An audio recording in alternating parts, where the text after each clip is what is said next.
So Tadgh, we've come out here now to Martin O'Brien's farm. You've supplied a Spirofeed bin here. For people, Spirofeed is a name that's long immersed in the agricultural industry. It's a name I've known a long time. I suppose you've recently got involved with it. Do you want to give a bit of background to your own business? Yep. Our background is mat flow engineering in Mallow, where we do a lot of work in feed milling and grain handling. And from that, I'm in partnership there with Seamus Fitzgerald.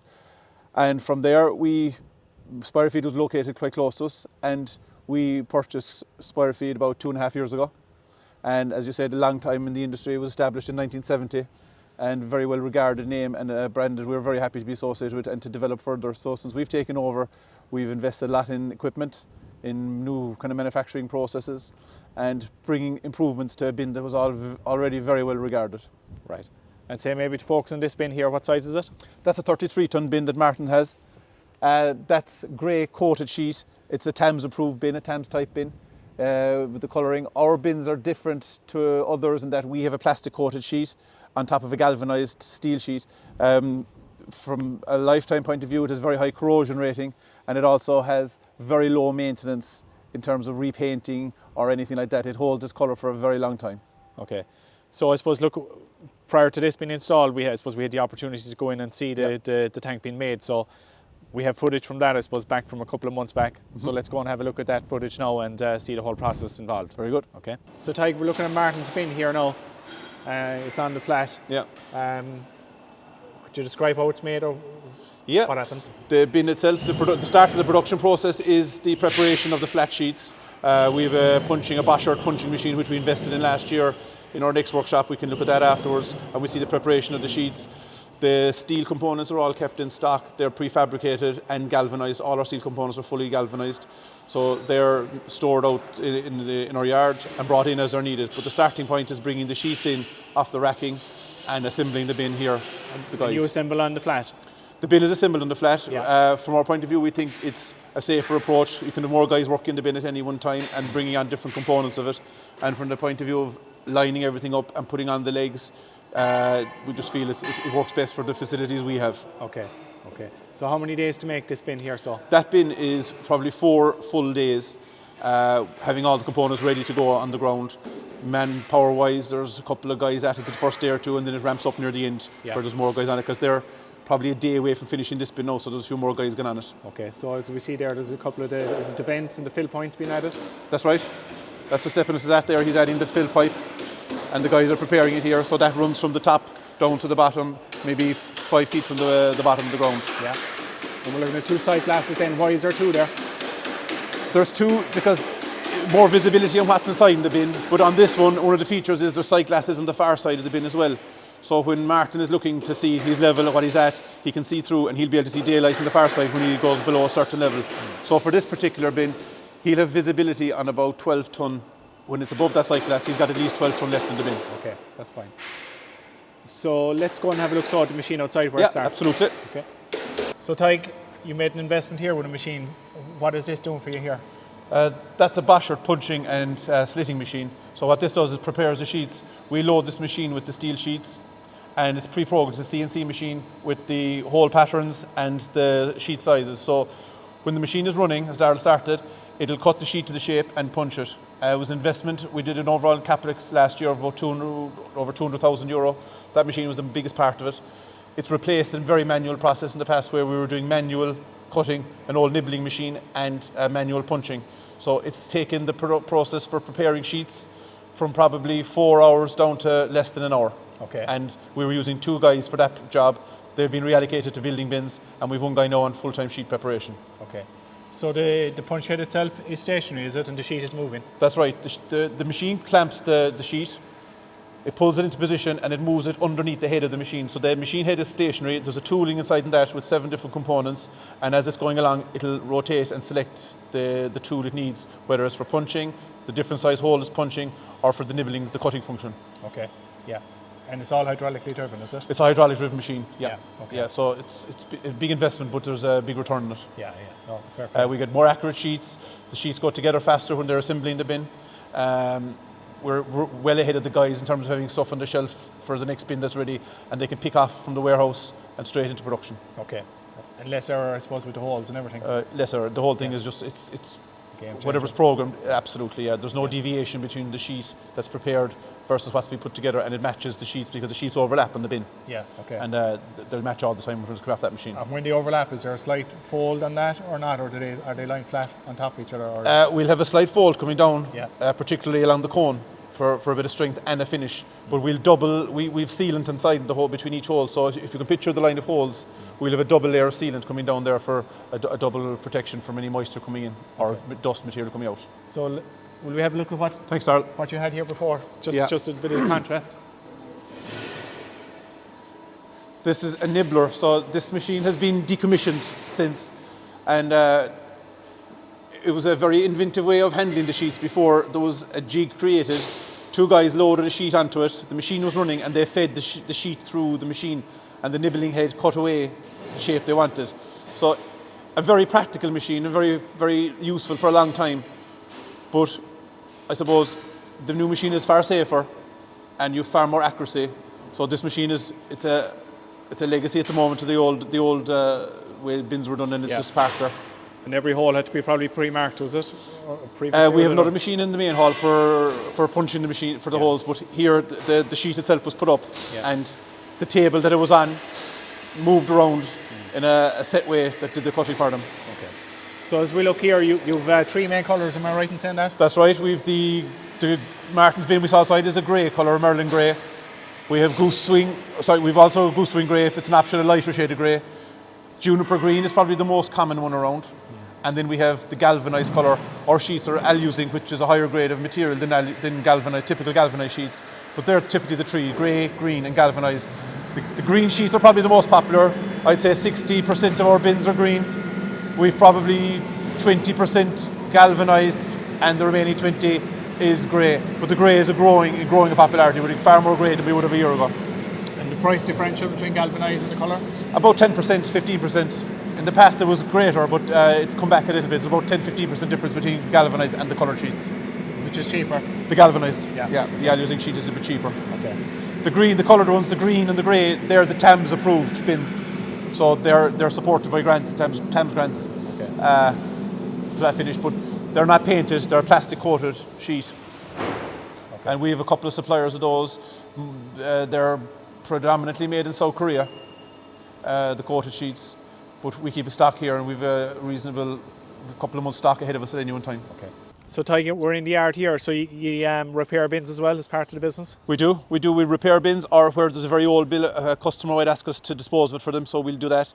We have 2 trucks for deliveries, and we have 2 outsourced delivery support vehicles where we'll use high-abs cranes for our larger bins, or if you have a tricky site where you have access issues, and we'll use those guys for that work. They're local companies as well. Right. And we've over an acre of space, and where we store a lot of our stuff here. So these are all our galvanised legs for the bins, varying sizes.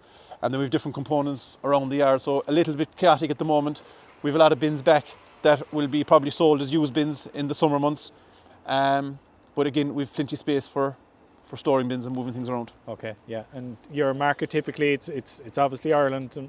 Yeah, it's island of Ireland. Like our biggest markets are probably Munster, South Leinster and South Connacht. Okay. That's our main market, but we are finding we're getting more inquiries as we head up further north as well, and we're happy to take those as well. Okay, yeah. So we're looking at raw steel here. Is this for making braces? Correct, that's right, Bertie. They come in black steel.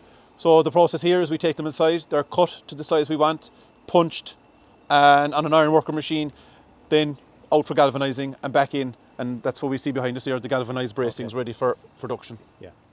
And the turnaround time is typically a week. Like we've a good enough relation with our galvanisers. Yeah. And a couple of old relics here. That's right. Yeah, part of the clean-up. Yeah, they've a lot of work done. They have a lot of work done. Yeah, they're. I'd say they predate Spyrofield by a long way. Yeah. But replaced now by some of the new machinery we've put in. Yeah. So Tadgh, you're going to show us some of the other parts. Yeah. This is one of our fabrication areas, and what we do here is a lot of our steel components, or if we had to customise any part of a bin. A lot of the times you'll have customers who will want some different feature at the bottom of their bin, depending on how they want to take the feed out. We'll do all that fabrication in-house. This is the area, this container now is components ready to go for galvanising. So what are they for? They're for adapters to the bottom of the bin. So this is what connects the bin to the attachment for taking the feed out. And we have different types of chutes. We have a chute for the customer who wants to fill a wheelbarrow or a bucket or a bag, and we have a longer chute in for somebody who wants to use the front loader of the tractor to get under it, so he needs a bit more space, a longer chute. So these are these adapter pieces. They're fully fabricated here. All the preparation is done here, or in the sister business, Mat Flow Engineering, where we do a lot of the cutting, and then fully fabricated, welded here, and sent for galvanizing. Okay. Yeah.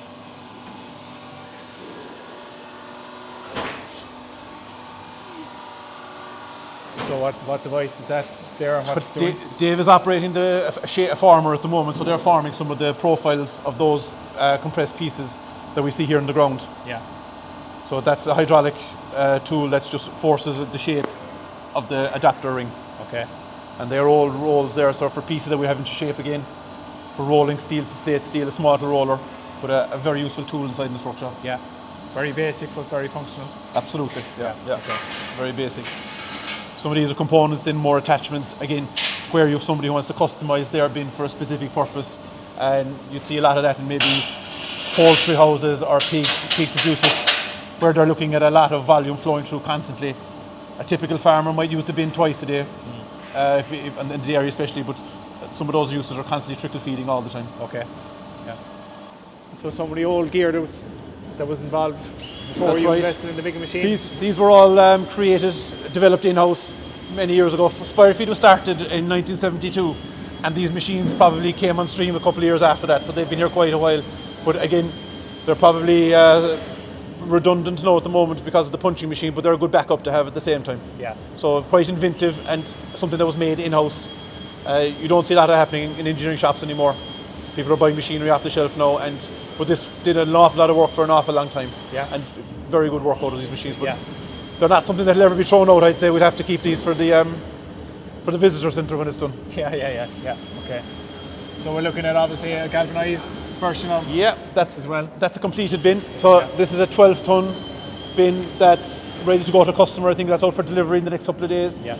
Again, the galvanised one would have been the most popular and only bin for a long time. Then when the grants came in, they needed to be coloured.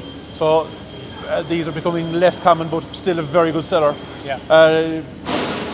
This is our fill pipe, so the feed truck arrives into the yard and they connect on here and they'll blow the feed into the bin.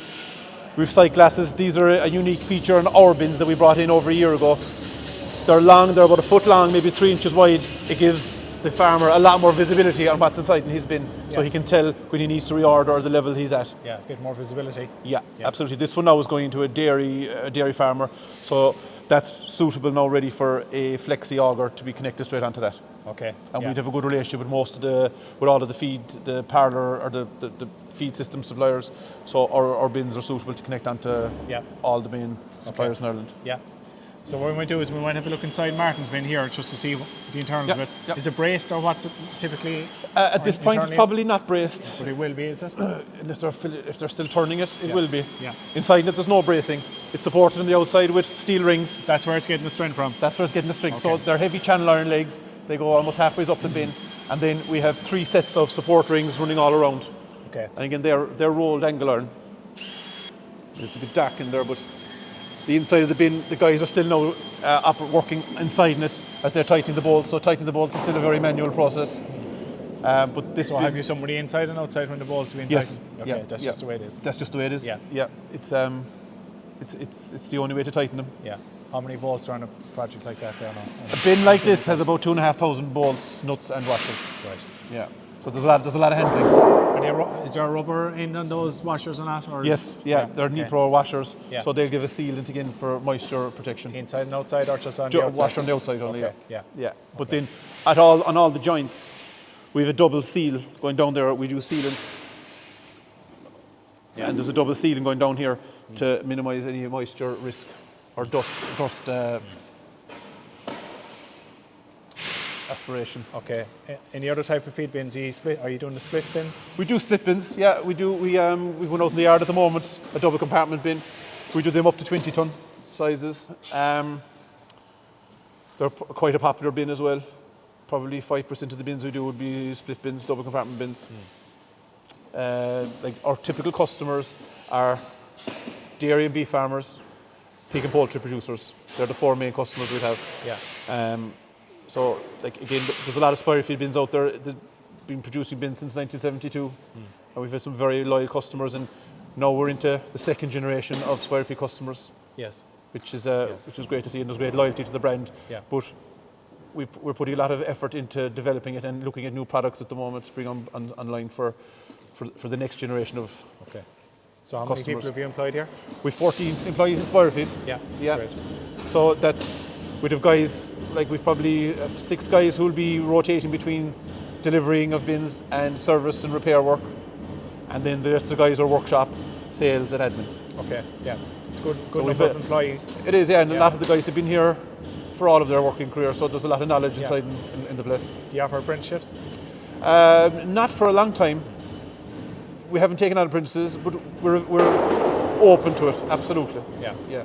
We get guys in here and work experience from local schools a couple of times a year, and they all seem to, particularly the guys from the farming background, they get a good feel for how the bin is made and have an interest in it. Yeah. But yeah, we're very much open to someone who's interested in coming in. Yeah, very good. Oh, great. So Tadgh, the delivery of a tank, we have some footage of this as well when the meal bin was being delivered here. Could you describe, say, the process typically? Once the order is placed, we agree a delivery date with the customer, and we provide them with information as to the size of the base they require, depending on the size of the bin. So once everything is agreed and ready, the day of delivery, we'll arrive out. We have 2 methods of delivery. We have our trucks which are tipping, and then for more awkward access sites, we'll have a truck with a high ab where we can lift the bin in position. Then our guys here can bolt the bin, secure it, and that process takes a couple of hours. And once they're finished that, the bin is ready for filling. In this case, Martin fitted the automatic feeders, so that was probably another step in the process after that. Okay. So let's walk a bit closer here to the bin. Say the base, what depth of concrete typically are you looking for? There's 250 millimetres of concrete in that. Yeah, reinforced or just? Reinforced. Yeah. Okay, right. And the base would want to be in position maybe 2 weeks before we'd stand the bin up on top of it. Right, okay. So in terms of what was fitted here, say, what's your role in this? Is this yours or is it more Dairy Masters aspect here? That's Dairy Master feeder. That's a stainless steel box that attaches onto our bin. So we have a standard fitting at the bottom of the bin to suit their feeders. They come to site. Then you see on the side of theirs they have a very useful bag offshoot for the day Martin want to take a bucket of nuts out of that separate to going through the feeding system. Okay, and so you can rotate this here, I suppose, with your arrangement to suit any angle that's coming off. That's right. It's a circular adapter, so they can swivel to the angle they want. Okay. And so what size auger is that coming off here? That looks like a 4-inch auger. Yeah. And say the Close bracing 60 then, mil. is that your bracing then coming off? Or is that more no, Dairy Master? that's all Dairy Master, yeah. Okay, yeah. So let's follow the line in then to the parlour.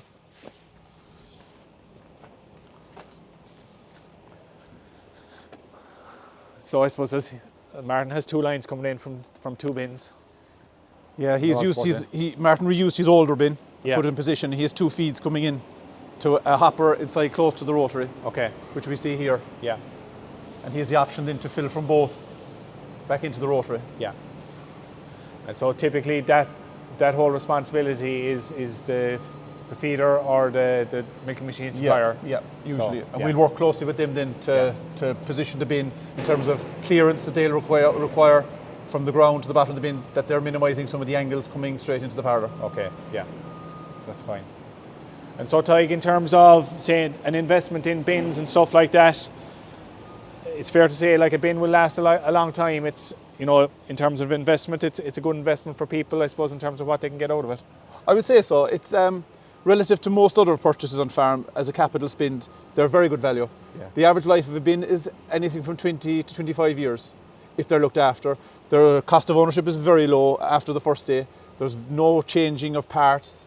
The only kind of maintenance you need is to do an annual cleaning, and we recommend strongly that happens where somebody looks into their bin, it cleans out any material that might be built up inside in it, just to make sure the stuff is flowing all the time.